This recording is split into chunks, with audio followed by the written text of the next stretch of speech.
Bonjour. Ouh, là c'est fort. Ouais, mes camarades, là, on parlait de trucs vachement sérieux. Ils vous ont appris plein de trucs, à moi aussi d'ailleurs. Donc vous avez votre cerveau en mode on, c'est bien. Là, je vais vous demander de le mettre en mode off, si ça vous dérange pas. Je suis la dernière, on va se détendre. Hein, je vais vous raconter des trucs pas très intelligents. On va voir.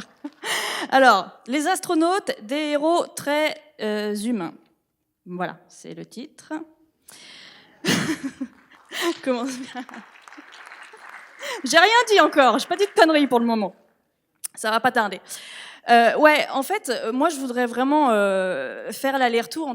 Enfin, les astronautes sont des gens qui m'impressionnent beaucoup, forcément. Il y a un bug.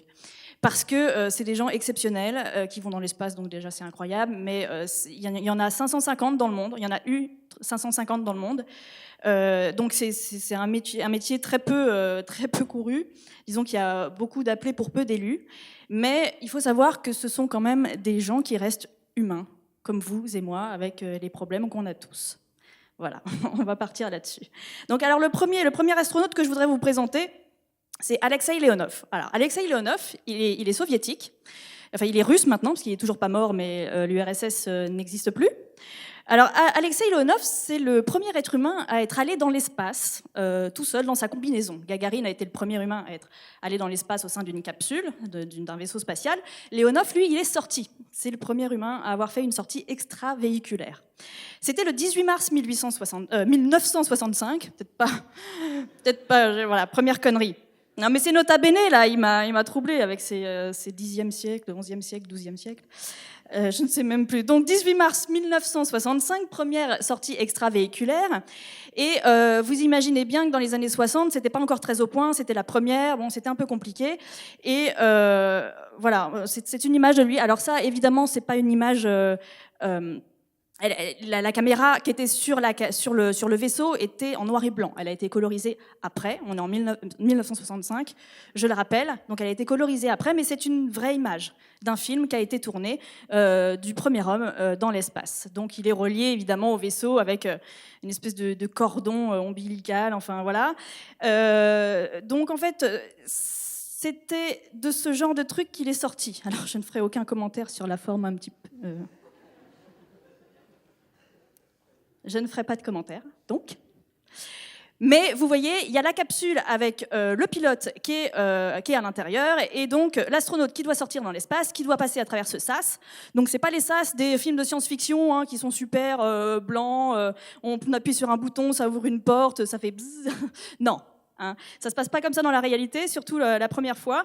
Et donc il y avait un sas. Et donc ça si vous voulez, bon, il y a l'échelle avec l'astronaute la combinaison qui est en haut, mais ça fait 120 cm de large, donc 1,20 m de large pour 2,50 m de long.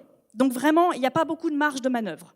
Leonov pouvait juste entrer avec sa combinaison, son sac à dos dans le dos pour avoir de l'oxygène, enfin bon bref, c'était vraiment compliqué, il n'y avait pas beaucoup de place. Il a dû ouvrir la trappe qui le séparait de l'espace et sortir comme on le voit un petit peu ici, et ensuite flotter comme on l'a vu dans l'image précédente. Alors, tout s'est bien passé dans l'espace, mais il devait à un moment... donc, il y avait une caméra posée sur le Vosrod qui filmait tout, qui filmait en direct. Enfin, ce n'était pas retransmis, évidemment, mais qui filmait. Et lui, sur sa combinaison spatiale, il avait un appareil photo, mais il n'a jamais pu le mettre en mode on, pour le coup, parce que sa combinaison avait enflé, et donc il n'a pas pu atteindre, il était au niveau du torse, et il n'a pas pu atteindre avec sa main l'appareil photo, donc il n'a pas pu faire de photos du vaisseau de l'autre côté, en fait. Donc on le voit, lui, sur fond de terre, mais il n'a pas pu faire de photos du vaisseau, ce que les officiels soviétiques voulaient avoir vraiment, et il n'a pas pu le faire, mais... Leonov, en plus d'être astronaute, était un artiste. Alors lui, il jouait pas de cornemuse, mais il faisait du dessin. Il faisait du dessin. Donc en fait, quand il est revenu sur Terre, il a dessiné ce qu'il a vu, ça a remplacé les photos qu'il n'a pas pu faire. Bon, il a fallu à un moment rentrer. Donc il a passé quelques minutes dans l'espace. Il a fallu rentrer. Mais rappelez-vous, la combinaison avait enflé. Et vous voyez qu'il n'y a pas beaucoup de marge quand même. Et en fait, il s'est rendu compte très vite qu'il ne pourrait pas re-rentrer dans le sas. C'était pas possible, il a essayé, il ne pouvait pas, sa combinaison avait trop enflé, il était plus large que le sas, il ne pouvait pas rentrer. Alors là, ce qu'il a fait, c'est qu'il n'a rien dit à l'équipe au sol, il a dépressurisé sa combinaison. Il était dans l'espace, le mec.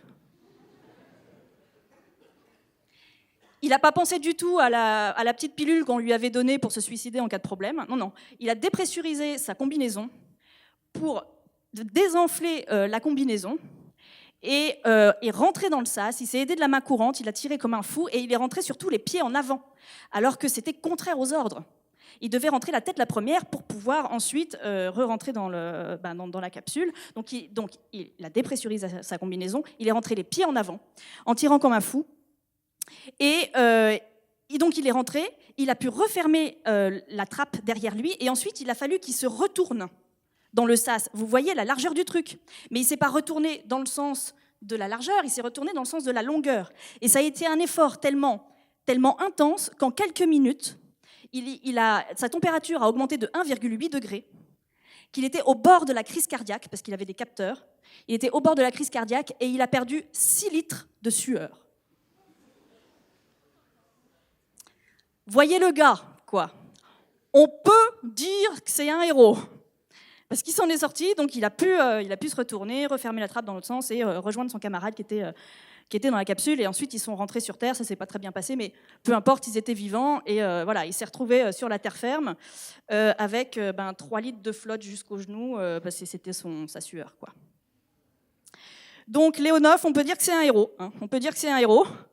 Mais il est très humain aussi. C'est-à-dire que Léonov, il a failli ne jamais devenir astronaute parce qu'il était trop poilu. Si Chewbacca existait, je pense que ça le ferait beaucoup rire. Mais Chewbacca n'existe pas. Alors donc Léonov a bien failli ne jamais aller dans l'espace à cause de ses poils, et pour ça, il faut remonter en 1959, quand il a passé le concours pour devenir cosmonaute. Donc, alors évidemment, comme toutes sortes de concours de ce genre, il faut passer des examens médicaux pour savoir si on est en pleine forme. Et à l'époque, c'était ouvert qu'aux garçons. Et donc, ils étaient dans une commission médicale en attendant de passer devant un médecin, évidemment tous nus comme des vers. J'ai des images qui me viennent en tête maintenant. Merde, ça va me déconcentrer. Bon, il était dans la file avec Gagarine, notamment, puisqu'ils étaient très copains. Et puis, le médecin principal passe dans la file, regarde un petit peu les candidats, et il s'arrête devant Léonov et il lui dit, écoute, j'ai la citation exacte. Il lui dit, écoute, t'es trop poilu, n'insiste pas. On ne pourra pas fixer de capteur sur ton corps. Or, il faudra que tu puisses en garder sur des longues durées quand le temps sera venu de voyager vers Mars. Personne n'était encore allé dans l'espace, hein, et le mec, il se voyait... Bon, bref. Mais alors Léonov, il est un peu... il se dit, merde, c'est quand même con. Mais bon, il se démonte pas. Il dit à Gagarine, écoute, est-ce que tu peux m'aider sur ce coup-là ? Gagarine lui fait, oui, ok, pas de problème. Donc, ils vont chercher un rasoir. Donc, c'était dans un complexe médical. Ils vont chercher un rasoir qu'ils trouvent. Ils cherchent des douches qu'ils trouvent. Quand même assez arrangeant, les commissions médicales soviétiques de l'époque. Et donc là, Gagarine va raser le dos, les épaules et le torse de Léonov, donc toujours nu comme des vers dans des douches. Pourquoi tu veux parler de spatial ? Voilà. Bon, ils se remettent dans la file, ni vu ni connu. Et puis Léonov, c'est à son tour de passer devant le médecin. Et puis, ça passe comme une lettre à la poste. Visiblement, le gars ne le reconnaît pas. Sans ses poils, il faut dire, au bout d'un moment. Hein, bon, donc très bien. Il passe à l'étape suivante. Donc 6 mois plus tard, il est reconvoqué pour une nouvelle visite médicale et il retombe sur le même médecin. Et là, le médecin lui dit, eh ben, t'es sacrément poilu, toi. Mais pas autant que ce type que j'ai vu à la première sélection et que j'ai dû écarter d'emblée. T'as pas idée des poils qu'il avait.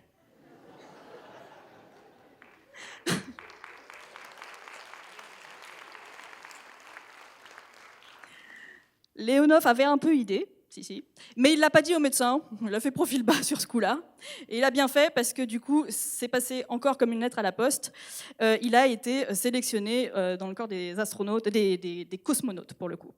1 an plus tard, il doit repasser, donc on est en 61 ou je ne sais pas, bref, peu importe, il repasse devant la commission médicale, il retombe devant le même médecin qui lui dit « Décidément, t'es aussi poilu que celui que j'ai recalé à la première commission. Crois-moi, tu auras des problèmes pour Mars. » Bon, le mec l'avait vraiment pas reconnu, quoi. Était pas physionomiste du tout. Et là, Leonov, qui était sélectionné, qui avait plus rien à craindre, il lui a dit non, non, mais t'inquiète pas. En fait, ce candidat-là, c'était moi. Voilà. Et le médecin, qui l'avait pas reconnu, il s'est mis à rire et dit ah oui, il y avait comme une ressemblance. Je me disais aussi. Voilà. Bon, ça l'a fait marrer. C'est cool. Donc voilà. Alors Leonov ensuite donc a été sélectionné pour faire cette première sortie extravéhiculaire. Donc il n'est pas allé sur Mars, hein, évidemment, mais il a dû faire cette sortie extravéhiculaire. Et je ne sais pas si vous savez, mais quand chaque astronaute part dans l'espace, en tout cas en ce qui concerne les vaisseaux russes, quand on part avec un vaisseau russe, parce que je ne sais pas si c'est le cas pour les navettes américaines, peu importe, ils sont moulés. Ils ont des sièges moulés à leur anatomie pour absorber les chocs en cas de retour sur Terre un peu violent. Donc, Leonov n'est pas différent des autres. Il a dû se faire mouler un siège à son anatomie. Et donc, il est allé à l'endroit où ça se faisait. On l'a enduit de plâtre, il s'est assis. Et puis, il fallait revenir un peu plus tard, quand ça aurait durci, pour le sortir de là et avoir le siège. Sauf que les gars qui ont fait la manip l'ont oublié. Et je vous rappelle que Leonov est poilu. Ouais. C'est pas que c'est dégoûtant, c'est que ça fait mal, quoi. Donc, ils sont revenus au bout d'un moment. Alors, le plâtre avait bien durci, hein, ça, c'était pas le problème. Et ils lui ont dit, bah, vas-y, Leonov, tu peux sortir. Sauf que Leonov s'est pas démonté, quoi. Il a pas pu sortir parce qu'il était accroché. Donc bon, ils lui ont présenté une chaîne sur laquelle il a tiré comme un malade. Il a réussi à s'extraire, mais le bac était couvert de ses poils et il avait le dos plein de plâtre. Enfin bon, c'était épouvantable. Donc il n'est pas allé sur Mars. Mais quand même, voyez, on peut être un héros sacrément badass, dépressuriser sa combinaison, aller contre les ordres et rentrer les pieds en avant, perdre 6 litres de sueur en 3 minutes, mais avoir des problèmes de poils comme tout le monde. Moi, je dis merci Leonov, c'est cool, c'est chouette. Alors Leonov, on le retrouve 10 ans plus tard. Pour une nouvelle, il a volé 10 ans plus tard pour un autre vol qui était historique aussi. C'était en 1975 donc, et c'était la mission Apollo-Soyouz. Alors la mission Apollo-Soyouz, elle a signé la fin de la guerre froide entre les États-Unis et l'URSS, en tout cas en ce qui concernait les sciences et les techniques dans l'espace. Et il fallait amarrer donc une capsule Apollo à une capsule Soyouz. Apollo-Soyouz, c'est logique. Mais pour amarrer deux vaisseaux, pour s'amarrer en règle générale, que ce soit sur mer ou dans l'espace, il faut s'accrocher avec des systèmes d'amarrage. Le problème, c'est que diplomatiquement, il devait y avoir une prise mâle et une prise femelle. Et bah oui, qui faisait la fille, c'est quand même vachement honteux d'être une femme, donc diplomatiquement, c'était pas possible que l'un ou l'autre se dévoue, vous voyez. Donc il a fallu inventer un système d'amarrage androgyne. Et la mission a pu se faire. Vous voyez à quoi ça tient l'histoire, hein ? Un système d'amarrage. Bien, voilà, c'était une anecdote un petit peu navrante que je voulais partager avec vous. Bien, alors maintenant qu'on a vu les Russes, enfin les Soviétiques, on va passer un petit peu du côté des Américains. Alors ça, c'est Apollo 10. Alors, de gauche à droite, je vous présente Gene Cernan, John Young et Tom Stafford. Voilà, ils sont beaux, hein, ils sont dans leur combinaison, devant une capsule. Bon, ils font un peu les cacous, c'est cool. Donc, bon, les gars, c'est des vrais héros, il n'y a pas à dire. C'est-à-dire que Apollo 10, c'était 2 mois avant Apollo 11, c'était la répétition générale. Donc, ce qu'ils ont fait, personne ne l'avait fait avant eux. C'était évidemment épouvantablement dangereux. La mission a duré 8 jours. Et ce qu'ils ont fait, c'est que donc ils sont allés vers la Lune. Ils se sont mis en orbite autour de la Lune, ce qui est pas simple. Et il y en a 2. Alors, les 2, c'est Gene Cernan et Tom Stafford qui sont montés dans le module lunaire. Ils sont descendus à 15 km d'altitude au-dessus de la Lune. Ils ont survolé la base de la Tranquillité pour être sûr que 2 mois plus tard, on pourrait s'y poser. Et ils sont remontés, évidemment, sans se poser. C'était pas non plus facile à faire de remonter et de se réamarrer. Je ne sais pas quel était le système utilisé à l'époque, mais enfin, a priori, mâle-femelle, ça ne posait pas de problème. Donc, au vaisseau pour rejoindre leurs camarades. Et tout s'est pas très bien passé. Le module lunaire est parti comme une toupie. Ils l'ont repris, je sais pas comment, mais franchement, les gars, c'est des cadors. Ils ont eu peur, mais ils ont repris le truc. Et franchement, pour ça, c'est des héros. Mais ils sont aussi humains. Il s'est passé 2-3 bricoles dans dans le module, dans la capsule Apollo, un petit peu après, quelques heures après en fait. Ils sont remontés, quelques heures après, bon, voilà, c'était un peu relâche, hein. Ils se sont dit, bon, on a fait le plus compliqué de la mission, on va se détendre un petit peu. Non, dans l'espace, il ne faut jamais se détendre, jamais. Jamais, c'est trop dangereux, hein, c'est trop extrême. Alors, tout ce que je vais vous raconter par la suite est absolument véridique, je n'ai rien inventé.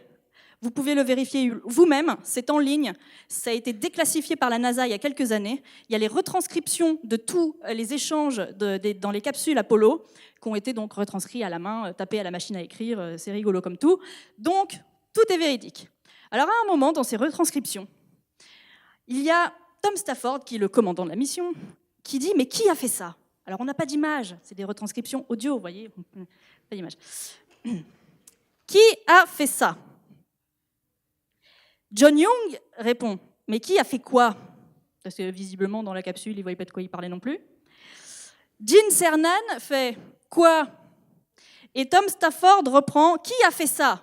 Alors bon, vous voyez que les dialogues, ce n'est pas exactement du Alexandre Astier, mais enfin, chacun son métier.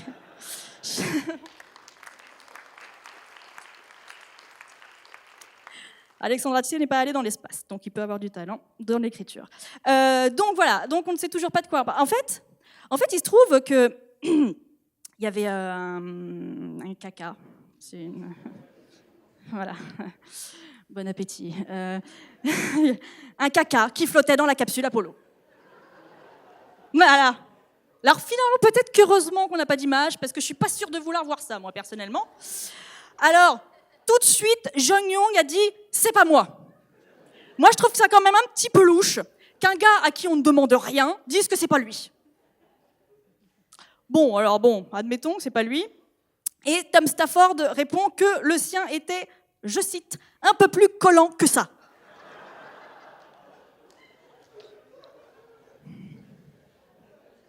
C'était des militaires, les gars, hein.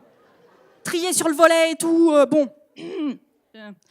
Un petit peu plus collant que ça. Bon, donc il savait que le sien était collant, mais comment pouvait-il le savoir? Là, je crois qu'il va falloir que je vous dise comment on fait caca dans l'espace. Vous êtes contents d'être venus? Bien.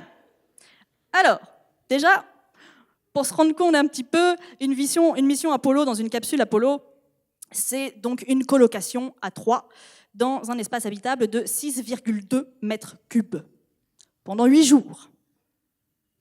Et là-dedans, il n'y a pas de pièces, il n'y a pas les toilettes sur le palier, il n'y a pas le... Non, là-dedans, on fait tout. On mange, on dort, on travaille, on fait caca donc, on fait tout. Donc 6,2 mètres cubes à 3, c'est environ l'espace d'une voiture, quoi. Enfin, à l'intérieur d'une voiture, enfin, c'est vraiment pas gros, quoi. Bon, alors il y a une vue imprenable, par contre, hein. Il y a une vue absolument imprenable. Voilà. Apollo 10 c'était les premiers à embarquer une caméra en couleur. Donc elle n'a pas été colorisée, c'est une photo originale de la Terre. Voilà, la vue est imprenable, ça c'est sûr que quand vous faites caca dans ces conditions, moi j'aimerais bien personnellement. Bon. Mais il n'y avait pas de toilette. Alors, évidemment, on ne fait pas pipi comme on fait caca. Enfin, bon, vous le savez tous. Donc, pour la petite commission, comme il n'y avait que des messieurs, c'était une sorte de préservatif qu'il fallait enfiler. Enfin, bon, bref, pour pas que tout vole partout. Mais justement, comme c'est dans l'espace, qu'il n'y a pas de gravité, si c'est pas aspiré quelque part, bah, ça reste là. Donc, il y avait une pompe pour aspirer ce qui... Voilà. Et le problème, c'est que ça aspirait un peu tout. Donc, ça aspirait aussi les parties génitales qui dépassaient. On aurait envoyé des femmes, on n'aurait pas eu ce problème. Excusez-moi pour le cours d'anatomie. Voilà. Bon, mais pour faire caca, c'était un petit peu différent. Alors, ils avaient un sac qu'ils devaient se scotcher autour de l'anus. Oui, il fallait avoir fallait connaître son corps, quoi. Mais c'était des astronautes, hein, pas les derniers des débiles. Donc, le sac, voilà. Ça fait rêver l'espace. Hein. Qui veut aller dans l'espace? Ah si, là, on a des héros là. Hein. Tous les autres, vous êtes humains, c'est bien, ça me rassure un petit peu. Bien, donc voilà, ce sac, il devait se scotcher autour de, voilà, pour faire la grosse commission. Et alors l'opération durait entre 45 et 60 minutes en moyenne. C'est long. C'est long, parce qu'ils n'avaient pas Candy Crush à l'époque en plus. Alors bon, 45-60 minutes, c'est quand même très très long. Et puis bon, Je ne sais pas si vous avez déjà fait gaffe à ça, mais quand on fait caca sur Terre, ça tombe au bout d'un moment. Enfin, on pousse, hein, on fait la moitié du boulot. Et la Terre, qui est là sous nos pieds, qui a une masse, hein, fait l'autre moitié du boulot. Mais là-haut, ça tombe pas. Ça reste un petit peu collé comme le sparadrap au doigt du capitaine Haddock. Et donc, les troncs, c'est pas très très vif. Hein. Un caca, ça n'a pas le QI d'Einstein, quoi. Ça sait pas que ça doit tomber, que ça doit s'en aller au bout d'un moment. Donc, il faut le faire à sa place. Donc, vous voyez là sur la photo, il y a une petite main sur la pochette, c'est un surgant en fait pour glisser un doigt et aller remplacer manuellement le boulot de la gravité. Bien. Tout ça à côté des deux autres gars, voilà. Non mais sérieusement quoi. Et donc, une fois que l'affaire était faite, il fallait s'essuyer avec des lingettes qu'on mettait dans le sac, mettre les lingettes dans le sac évidemment, ajouter des germicides pour tuer tous les germes, c'était mieux, et mélanger le tout, pour mélanger les germicides, bref, et refermer le sac hermétiquement. Étape très importante, mais que visiblement, l'un des trois n'a pas fait. Très très bien, hein, un petit relâchement, tu vois. Et donc, d'où, je pense, l'évasion furtive d'un neutron dans la capsule Apollo, puisque cette dernière étape a visiblement été zappée par l'un des trois. Voilà, donc Tom Stafford s'est dit, filez-moi une serviette, les gars, je vais quand même ramasser ça, c'est quand même un peu dégueu. Enfin, ramasser, l'attraper au vol, quoi. Avant que ça aille se coller un peu partout, je ne sais où. Alors, je ne sais pas où il l'a mis, où il l'a rangé, parce que l'enregistrement ne le dit pas. Quel dommage qu'on n'ait pas les vidéos, vraiment. Mais moi, je suis allée lire un petit peu ce qui s'est passé après, et quelques minutes plus tard, un autre est arrivé. C'est un running gag, je vous jure. Alors, vous pouvez aller le lire, hein, c'est véridique. Et là, Gene Cernan a dit ce truc qui restera dans les annales.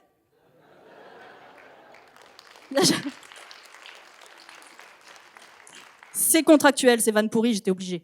Eugene Cernan a dit ce truc, donc qui restera dans les annales, de la conquête spatiale. Il a dit du deuxième étron évadé, je ne peux ni le revendiquer, ni le désavouer, celui-là. Apollo 10, mesdames, messieurs, Apollo 10.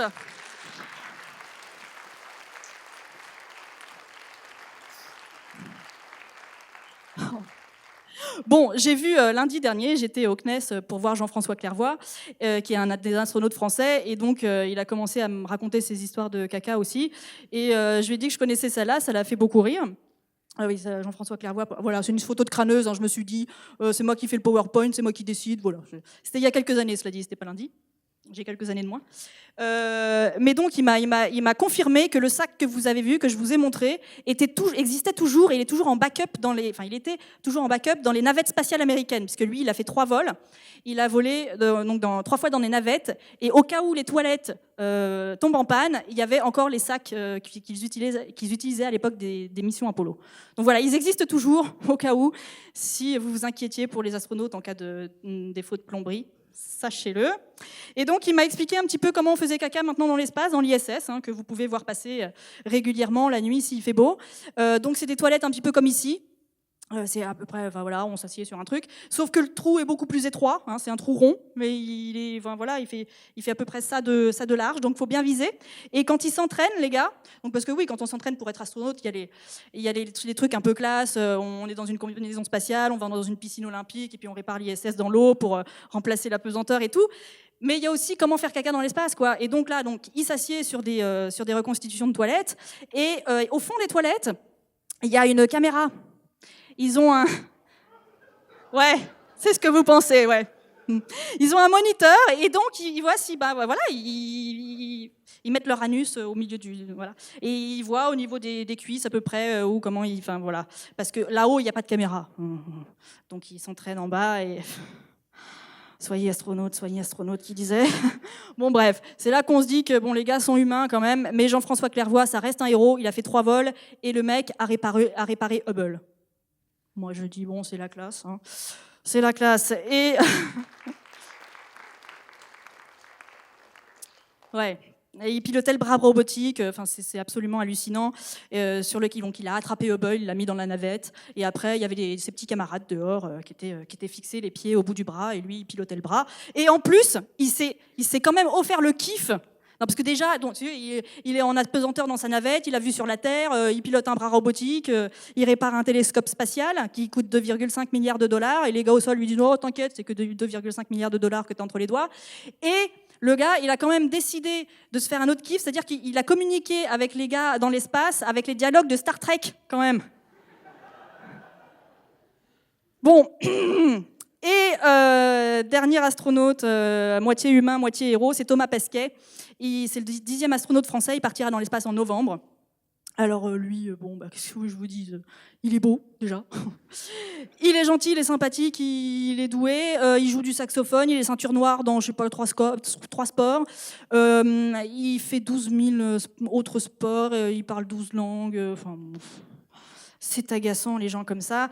Et donc c'est vraiment quelqu'un d'exceptionnel. Mais en même temps, quand on regardera son décollage dans le Soyouz, en novembre, quand il partira vers l'ISS, il faudra penser qu'au moment où on le regardera en direct, il portera une couche.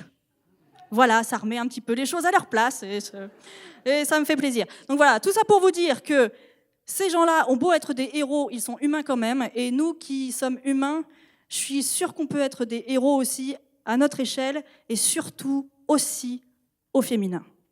Merci beaucoup.